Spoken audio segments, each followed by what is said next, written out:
मान लो आप प्रदोष का व्रत नहीं कर सकते, आप अगर व्रत नहीं कर सकते तो प्रदोष के दिन, प्रदोष काल में शाम का समय सूर्य अस्त का कुछ पल, कुछ घड़ी के पहले से लेकर बाद तक का प्रदोष काल के अंतर्गत आप शंकर जी के मंदिर में जाकर 1 लोटा पानी, 5 बेलपत्र भी अगर समर्पित करते हैं तो संपूर्ण प्रदोष का फल आपके भाग्य में प्रबल हो जाता है। प्रदोष काल में लगाया गया दीपक 5 स्थान पर फल देता है। पहला स्थान, अगर हमको या हमारे परिवार में किसी को काल सर्प दोष है तो हमारा प्रदोष का लगाया गया दीपक कहीं पूजन मत कराओ, वो दीप जलाने से ही काल सर्प दोष समाप्त होता चले जाता है। दूसरा स्थान, पितृदोष। अगर किसी ने कह दिया कि तेरे घर में पितृदोष है, तेरे घर में, कई लोग बता देते हैं कि तुम्हारे घर में कई माताएं पूछती हैं, मेरे घर में बेटा नहीं, मेरे घर में 3 बेटी हो गई, 4 बेटी हो गई, 5 बेटी हो गई, बेटा नहीं है, बेटा नहीं, तो किसी ने कह दिया पितृदोष है। अब तुम शंकर जी की पूजन कर रहे हो, शंकर जी पे जल चढ़ा रहे हो, शिव की स्तुति कर रहे हो, तो किसी किसी की यहाँ 3 बेटियों के बाद, 4 बेटियों के बाद, एक माता ने तो लिखा है कि उसके यहाँ 2008 में उसके घर में लड़की ने जन्म लिया था, या 2008 में उसके घर में बच्चे ने जन्म लिया था, लड़की ने, उसके बाद फिर लड़की ने जन्म लिया और उसके बाद उसके घर में कोई पुत्र का योग नहीं बना। तब उसने प्रदोष के समय पर शाम को दिया लगाना प्रारंभ करा और 2008 में बच्ची जन्मी थी और अब 2024 में उसके घर में लड़के ने जन्म लिया। कि प्रदोष काल का लगाया गया दीपक, प्रदोष काल, प्रदोष के दिन, प्रदोष काल का जो दीपदान होता है वो सरल नहीं होता, वो सहज नहीं होता, 5 स्थान की पूर्ति करता है। पहला स्थान किस चीज के लिए? काल सर्प दोष के लिए। दूसरा पितृदोष। कैसा भी तुम्हें कोई पितृदोष बता दे, कितना भी तुमसे कोई कह दे कि तेरे घर में पितृ का दोष है, तेरे घर में ये दोष है, अगर आप प्रदोष के दिन, प्रदोष काल में, अर्थात सूर्य अस्त के समय के 2:45 तक का जो समय होता है, 2 घंटे के समय का, उसके अंतर्गत अगर आप प्रदोष काल के समय में भगवान शंकर को दीप लगाने के लिए अगर पहुंचे हो तो वो आपको फल देगा ही, पितृदोष का निवारण होगा ही, चाहे तुम कुछ करो चाहे मत करो, वो पितृ की शांति करा दे। दूसरे नंबर पर है पितृदोष। तीसरे नंबर पर है वास्तु दोष। हमारे घर का, अब एक बहुत सावधानी से श्रवण करने वाला विषय है, वंश की वृद्धि नहीं है। 30 वर्ष शादी के हो गए, 40 वर्ष शादी के हो गए और औलाद है ही नहीं। डॉक्टर ने भी हाथ नीचे कर दी, टेस्ट पे भी करवाया, IVF करवाया, सब कुछ तुमने करवा लिया, तो भी औलाद नहीं है। तब आखिरी में एक काम चालू करो, प्रदोष का दिन दोनों पति पत्नी व्रत चालू कर दो प्रदोष का, और प्रदोष काल में शाम के समय जाकर एक ही दिए में 2 लंबी बाती जानते हो ना, रुई की लंबी कपास की बाती 2, और दोनों बाती एक ही दिए में रखकर पति पत्नी दोनों उसको प्रज्वलित करना प्रारंभ करें, बाबा संतान देकर ही रहेगा। दीप की जो बाती में अंतर आ जाता है, एक गोल बाती में और लंबी बाती में अंतर आता है, बहुत अंतर आता है। पितरों के लिए गोल बाती का प्रयोग बहुत कम होता है महाराज, देवी जी के लिए, माता रानी के लिए, जगत जननी के लिए गोल बाती का प्रयोग बहुत कम होता है महाराज, ध्यान रखिएगा। एक पितृ के लिए, एक जगत जननी जगदम्बा दुर्गा भवानी के लिए गोल बाती का प्रयोग कम होता है, लंबी बाती का प्रयोग ज्यादा। क्यों? क्योंकि हमारे घर की कुल देवी और हमारे घर के पितर हमारे वंश की वृद्धि करें, इसलिए लंबी बाती रखी जाती है, जिससे हमारा वंश बहुत लंबा चले, बहुत उन्नति की ओर बढ़े, इसलिए लंबी बाती। शिव महापुराण की कथा कहती है 5 जगह पर हमारा जलाया गया एक दीप जो प्रदोष के दिन, प्रदोष काल में लगाया जाता है, 5 जगह पर भारी पड़ता है। पहले नंबर पर, जम के बोलते जाओ, काल सर्प दोष। दूसरे नंबर पर पितृदोष। तीसरे नंबर पर घर का वास्तु दोष। हमारे घर में कितना भी वास्तु दोष है, कोई ने कह दिया यहाँ बाथरूम नहीं बनना थी, यहाँ पर शौचालय नहीं बनना था, यहाँ सीढ़ी नहीं बनना थी, वो सीढ़ी वहां बनना थी, ये सीढ़ी वहां बनना थी। तुम पूरा घर तोड़वा के देख लो, उसके बाद में जैसा वास्तु वाले हैं वैसा करा कर देख लो, उसके बाद भी तुमको शांति नहीं मिले तो समझ लेना कि तुम्हारे घर में अब वास्तु दोष तो तुमने दिखाकर समाप्त कर लिया, फिर भी वो समाप्त नहीं हो रहा, तो प्रदोष काल का लगाया गया प्रदोष के समय का दिया आखिरी में वास्तु दोष को भी समाप्त कर देता है और उसमें भी फल प्रदान करता है। काल सर्प दोष, पितृदोष, वास्तु दोष, चौथे नंबर पर 1 रुपया कमाया, 1.25 रुपये खर्च हुआ, पैसा आया गया।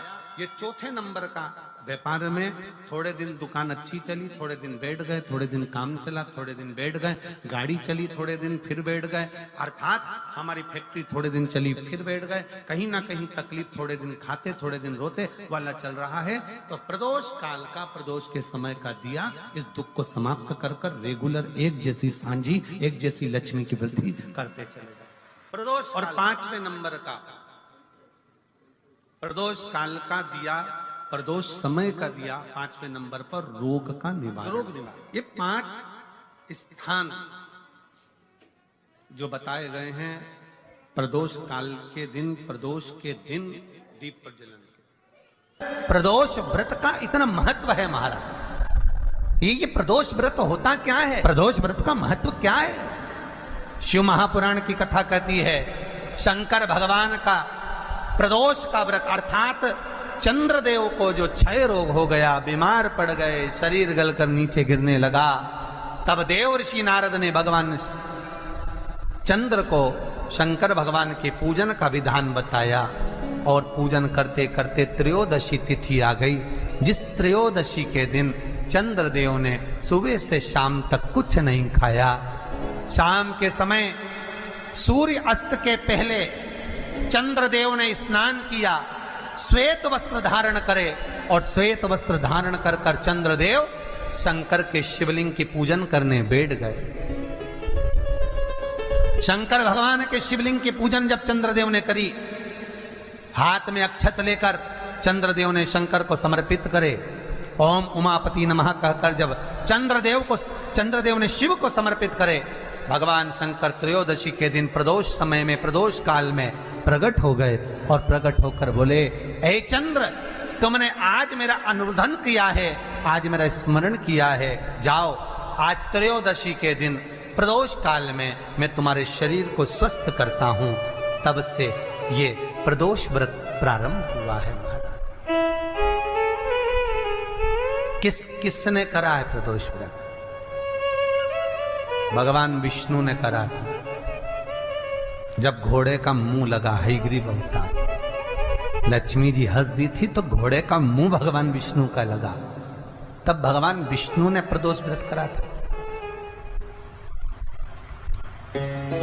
भगवान प्रदोष व्रत 11, 26 अवश्य करना चाहिए, या तो 11 करो या 26 करो, करना चाहिए। प्रदोष कोई साधारण सा व्रत नहीं है,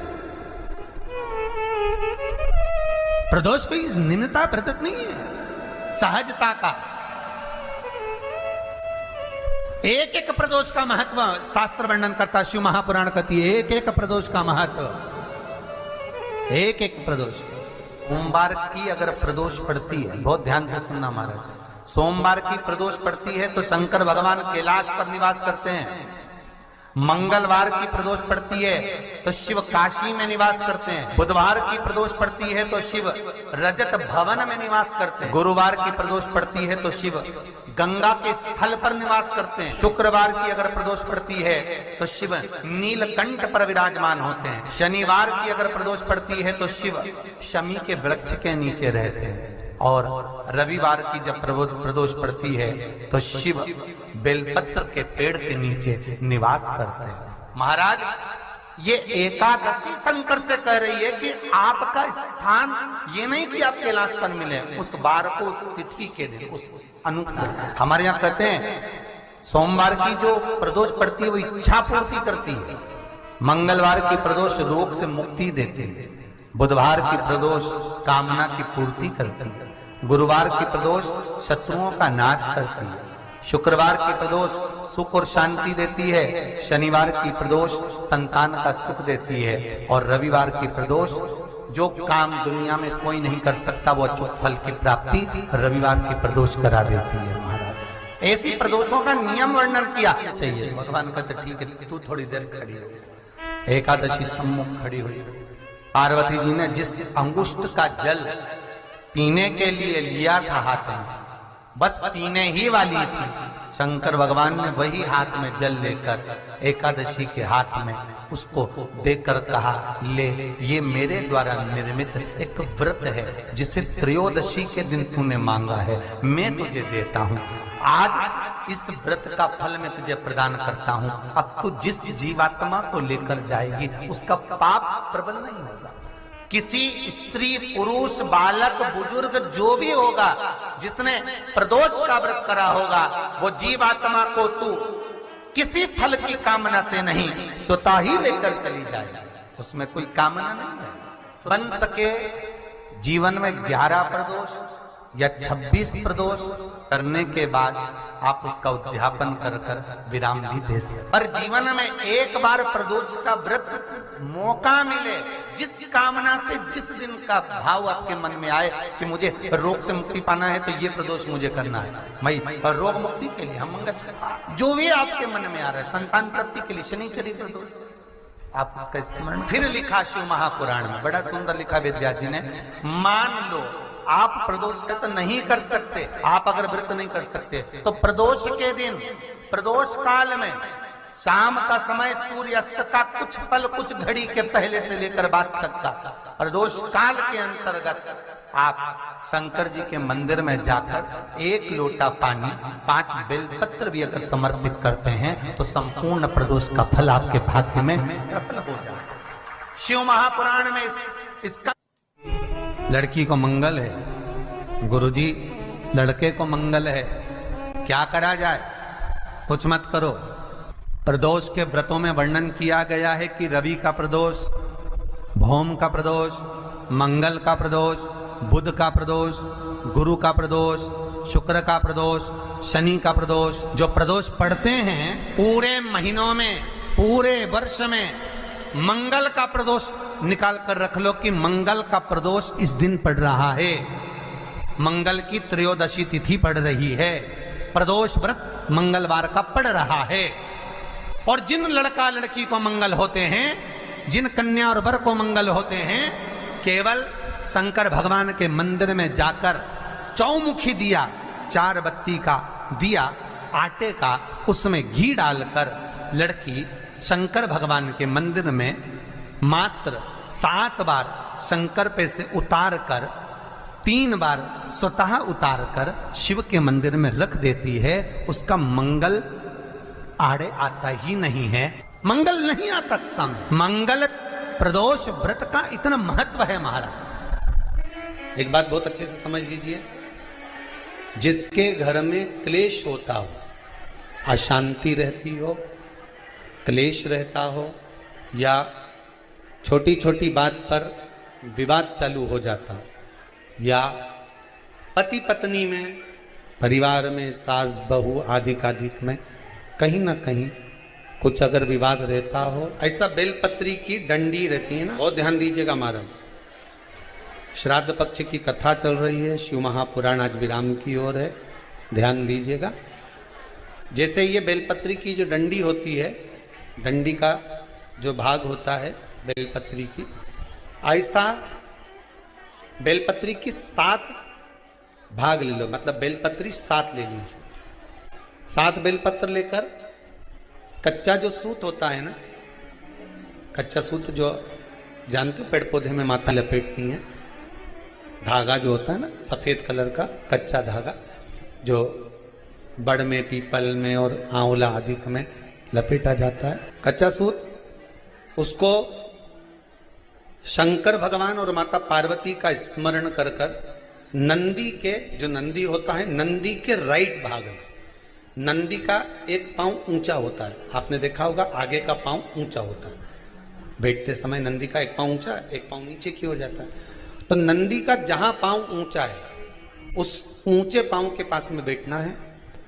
कच्चे सूत पर उस बेलपत्री के जो 7 गुच्छ हैं, 7 जो बेलपत्री के भाग हैं, 7 बेलपत्री हैं, उसको अपना नाम गोत्र स्मरण कर कर उस कच्चे सूत को लपेटना। महाराज लाल कलर का चंदन उस बेलपत्री के पत्ते में जो अग्रभाग होता है, सबसे आगे का भाग, साथों में लाल चंदन लगाना है।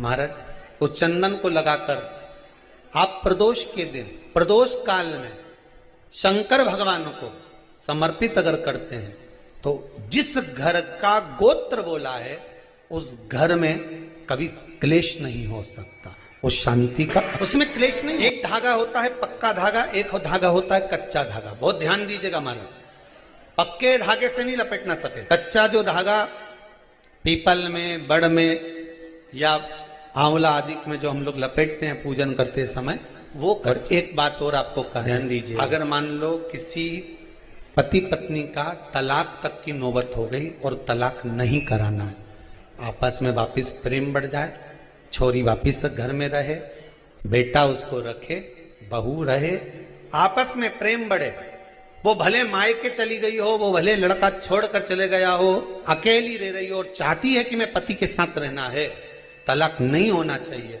हम दोनों में प्रेम रहे, वो संभाले मेरे को भी और मैं भी आदर करूं, वो भी आदर करे।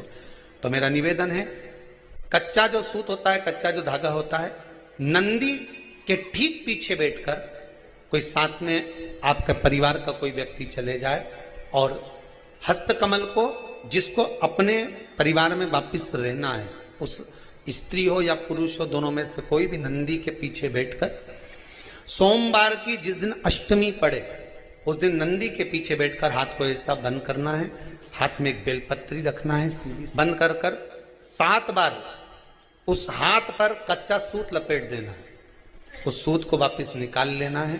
बेलपत्री के साथ में और बेलपत्री को तो अपने पास में रखना। सबसे पहले माता पार्वती का जो हस्तकमल ऐसा होता है शिव मंदिर में, उस हस्तकमल में वो सूत जो आपके हाथ से निकला है वो उसमें डाल देना है, माँ जगत जननी से प्रार्थना कर कर, और जो बेलपत्री आपने संबंध को जोड़ने के लिए अपने हाथ में ली है वो शंकर भगवान के कटी भाग में, फिर निवेदन करूंगा कटी भाग को समझ, ये शिवलिंग रखा है, जहां पर शंकर भगवान का शिवलिंग, माता पार्वती जी के हस्त कमल पर जो शिवलिंग रखा है, ये भाग कटी भाग कहलाता है। इस जगह पर जहां शंकर और पार्वती का मिलन हुआ है, उस जगह पर उस बेलपत्री को रख देना। महाराज ज्यादा से ज्यादा 3-4 महीने लगते हैं, दोनों में वापिस प्रेम बढ़ जाता है, दोनों एक हो जाते हैं। तलाक तक बात चल भी रही हो तो वो तलाक समाप्त हो जाता है, प्रेम, करुणा, आसक्ति, स्नेह बढ़ जाता है। संबंध टूटने की कतार पर एक बार माता पार्वती को समर्पित तो करो अपना संबंध कि मां अब तुझे नहीं भाना, माना मैंने अपशब्द कह दिया होगा, माना मेरी गलती होगी, थोड़ी गलती उनकी भी होगी, पर दोनों की गलती है मां, अब इस संबंध को तुझे निभाना। जब कच्चा सूत माता के हाथ में रखो तब माता को विनती करना, इस संबंध की डोरी अब तेरे को दे दी, दीन बंधु दीनानाथ मेरी डोरी, अब ये डोरी मैंने तुमको दे दी, अब ये संबंध आपको निभाना। एक प्रयोग जरूर कर कर देखना, जिस दिन घर में क्लेश हो रहा हो, भाइयों में आपस में झगड़ा हो रहा हो, देवरानी जेठानी में झगड़ा हो रहा हो, सास बहू में झगड़ा हो रहा हो और शांति हो ही नहीं रही, बहुत प्रयास कर लिया तुमने कि शांति नहीं हो रही, तो प्रयास करो, प्रदोष के दिन एक बेलपत्र लीजिए, प्रदोष के दिन बेलपत्र लेकर अपना जो परिंडा होता है, परिंडा जानते हो, मटका, हंडा, जहां पानी भरते हो, पितरों का स्थान, उस परिंडे को बेलपत्र छुआकर उस बेलपत्र को शंकर भगवान के ऊपर जो जलाधारी होती है, उस जलाधारी में इस डंडी को अपने घर का नाम गोत्र बोलकर उसको डाल दिया जाता है। 1 लोटे पानी में थोड़ा सा शहद मिलाकर उस जलाधारी में भगवान शंकर का भृंगेश्वर नाम लेकर चढ़ा दिया जाता है। शिव जी को चढ़ाया हुआ जल उस बेलपत्र को चढ़ाकर जाइए, कितना भी तेज झगड़ा हो रहा होगा, मात्र 10 मिनट के अंदर एकदम शांत हो जाता है, झगड़ा रह ही नहीं पाता। इतना भी झगड़ा हो रहा, मात्र 10 मिनट, 15 मिनट से ज्यादा नहीं टिक सकता। अगर खाओगे शंकर जी के मंदिर की तो मुख में जीवान छार छार हो जाती है, बोलो सही। प्रतिदिन बेलपत्र खाओगे शंकर मंदिर की तो मुख में कई बार छाले भी पड़ जाते हैं, सत्य है कि गलत? शिव महापुराण की कथा कहती है अति सर्वस्व वर्जते। आपको अगर बेलपत्र खाना है, हफ्ते में 2 खाओ, हफ्ते में 3 खाओ, मुंह में अगर छार छार हो रहा है, छाले पड़ रहे हैं, तो बेलपत्र को, शिवजी की चढ़ी हुई बेलपत्र को सुखाकर चूरा बनाकर इतनी सी चुटकी भर खा लिया, पानी पी। लीवर गड़बड़ हो गया है, डायलिसिस चल रहा है, किडनी गड़बड़ हो गई है, डॉक्टर बोल रहा है कि डायलिसिस करवाना पड़ेगा, तो बेलपत्री के पीछे की जो डांट है, इसको आप लोग तोड़ के फेंक देते हैं। वो बेलपत्री के पीछे की जो डांट है, ब्रह्मा विष्णु महेश, समझ में आ रहा है आप लोगों को?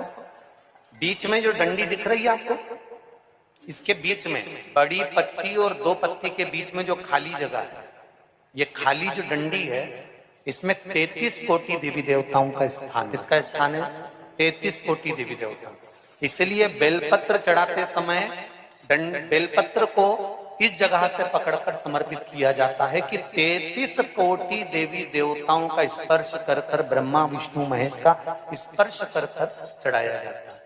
बेलपत्री के नीचे की जो डंडी होती है, ये 2 पत्ती से लेकर नीचे का जो भाग होता है, ये स्कंद पुराण कहती है, इसमें 64 योगनियां और मेरी माता पार्वती का संपूर्ण जितनी शक्तियां हैं, वो सारी शक्तियां इस डंडी के अंदर विराजमान होती हैं। इस डंडी के पीछे एक गोखरू होता है, जिसको माताएं तोड़ देती हैं।